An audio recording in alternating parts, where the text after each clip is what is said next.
everyone, welcome back to new content of Cybroses. In today's video, we're going to discuss about the updates of Odoo 19, that is a partner in traceability report. You can find the vendor and customer names are displayed directly in the traceability report. To manage that, you can just move on to the sales module, and from here, let's consider a product.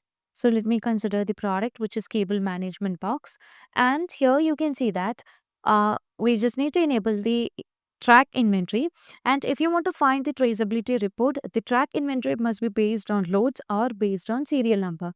If you're selling it as based on quantity, cannot find the traceability report. Now we just need to update the quantity.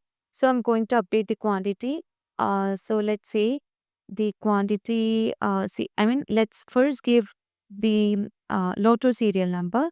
So let's say CM01,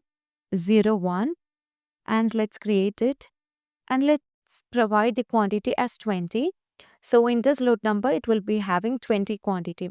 So once it's given, you can find that the quantity will be updated over here, and currently we have 20 quantity in stock. Now let's move on to the orders, and let's create a new quotation. So you can click on new button in order to create a quotation, and let's say the customer is Deco Addict, where you can fill out the details of the product. Upon choosing add a product, you can choose cable management box over here, and let's set the quantity as 5.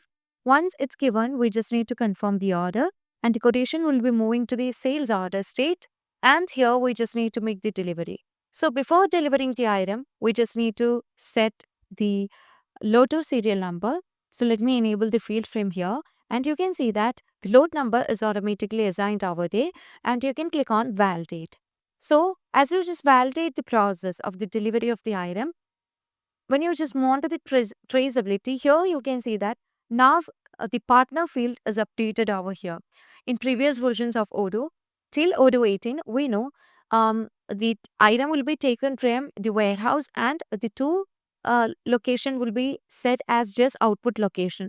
But right now, the partner name will be visible in the traceability report. So if you find this video informative, please do like, share, and subscribe our channel. If you want Odoo customization, Odoo implementation, and Odoo tutorial videos, feel free to contact Cybroses. As always, stay awesome and thank you for watching the video.